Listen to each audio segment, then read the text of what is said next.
A free key has been provided for this review. This does not affect my views of the game in any way. All opinions contained herein are mine and mine alone. In 1988, Sega released the Mega Drive in Japan, later known as the Genesis in the United States. Though technologically inferior in most ways to the later released Super Nintendo, it had one major advantage: its processor speed. To capitalize on this, Sega created a number of fast-paced action titles, the most notable of which was Sonic the Hedgehog. And then they put Labyrinth Zone in that game. Whose idea was that? Regardless, considering the legacy that the Genesis created, and a number of retro games meant to invoke the feeling of past titles, it should come as no surprise that some would want to imitate it.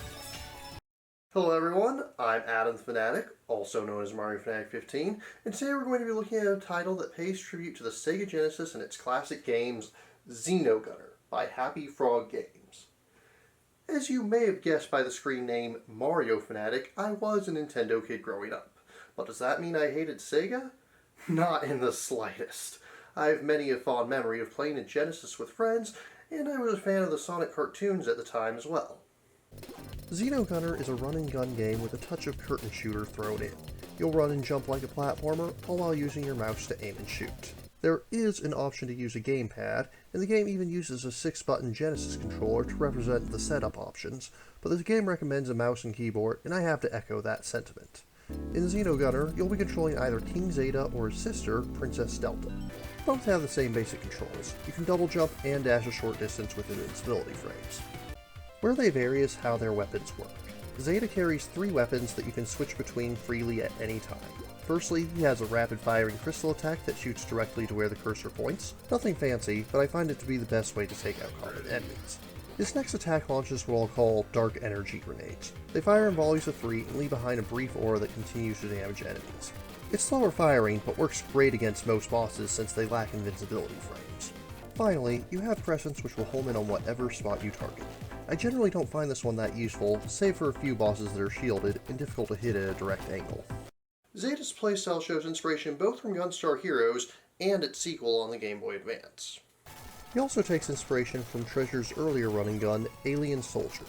In these games, you had a number of weapons you could swap between, and even the types of weapons Zeta uses are reminiscent of that. Even the tutorial screen feels like it's paying homage to Alien Soldier. Your other option is to play as Zeta's sister, Delta. The game suggests that you start with Zeta due to both story and difficulty reasons, and although I found certain fights to be easier as Delta, overall I must agree with their conclusion. Delta's movement is identical to her brother's, but her weapons are very different. She has a permanent short-range claw attack that deals heavy damage, but requires you to get uncomfortably close to enemies to use it. She also has 3 weapons that can be used simultaneously with said claws, but unlike Zeta, she must first find these weapons in a stage and can only equip one at a time. These include lob shot fireballs, which deal a decent amount of damage once you get used to aiming them, shotgun flowers, which are weaker but hit everything in a wide arc, and finally, an extension to her claw attack, which is still fairly close range, but gives her just a bit more reach. With only a few exceptions, Delta's levels are identical to Zeta's. The basic flow of gameplay is just as you would expect of a running gun. You move through a stage, running, jumping, shooting, and dodging. At the end of each level, you'll have a boss fight, with several levels grouped together in episodes, which showcase a part of the story with increasing difficulty. Each of the episodes are pretty short, but will likely take you a while your first time through as you're learning enemy patterns.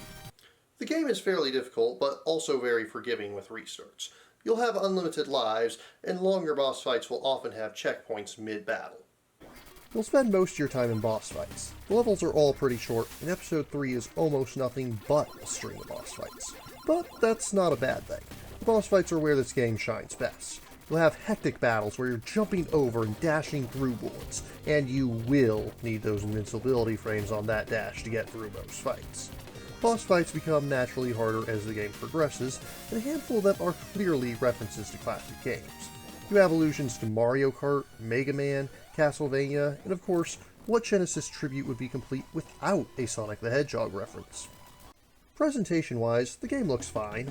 I'm not particularly fond of the art style for the characters, but that's a stylistic choice and not something I see as wrong with the game.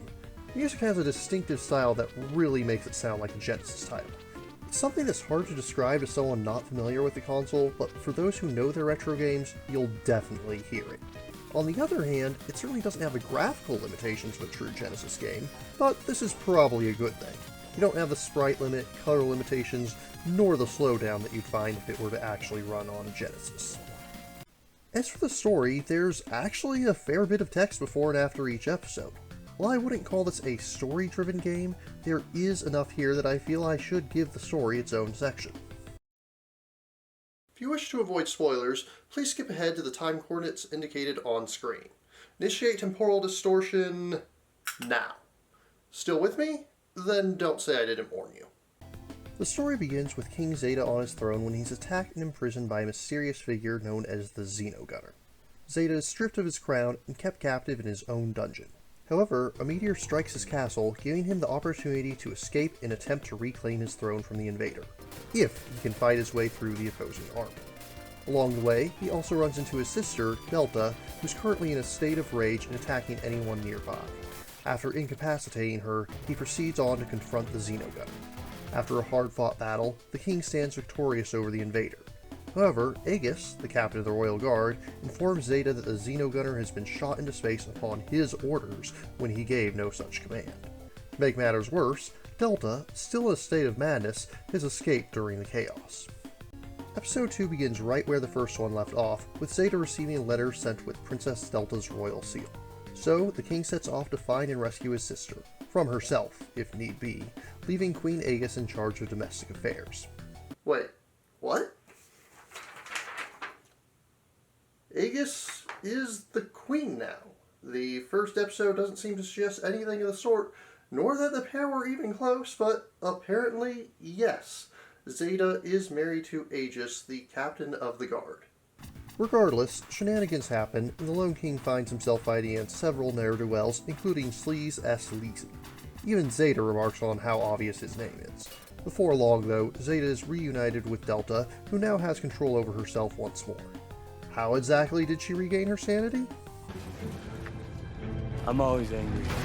If it's good enough for one of the highest grossing movies of all time, who am I to complain? Thus, Delta returns home with her brother and episode 2 ends. And then the final episode begins with Delta being captured. Why not just have her captured at the end of episode 2 to set things up for episode 3?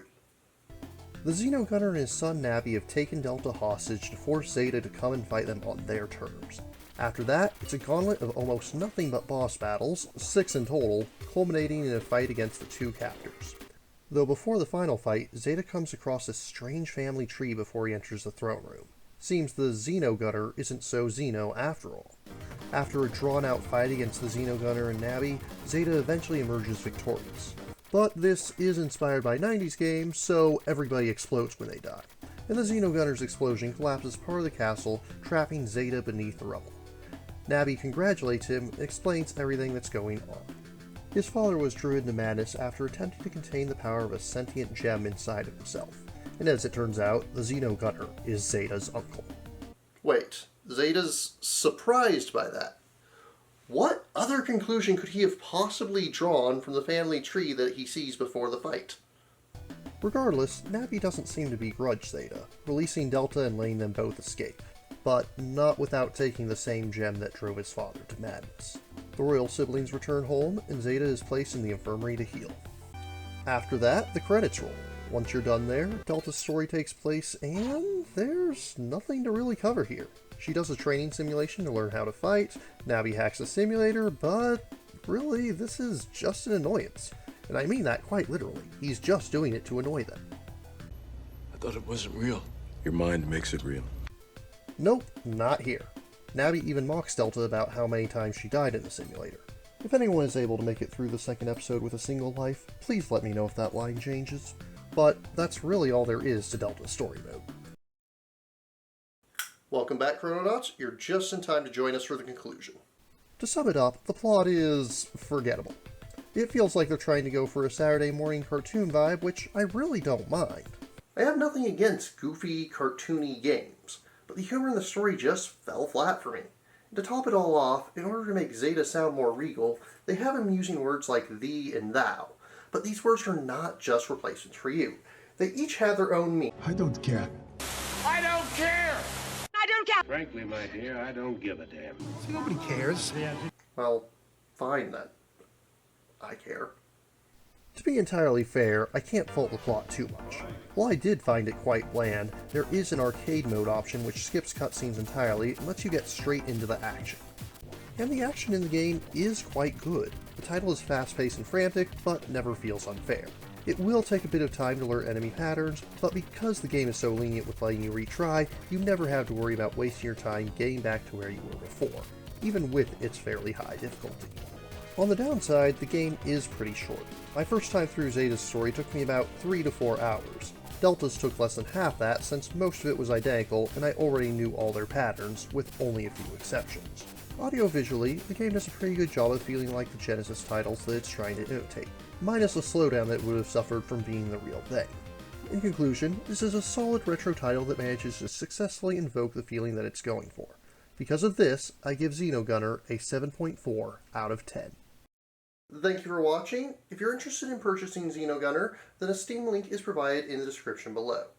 What are some of your favorite retro callback video games? If you have any questions, remarks, or opposing points of view, leave them in the comments down below, and please remember to like, share, subscribe, and ring that bell. I really should do a Sega month one of these days. Thank you again for watching. I have plenty more to share with you if you're interested. You can click up here above my head to subscribe to my channel. You can click over here on my monitor to see the most recent video that I've worked on. Or if you prefer, you can click up here to open this mysterious vault and see what video that the YouTube algorithm has picked just for you.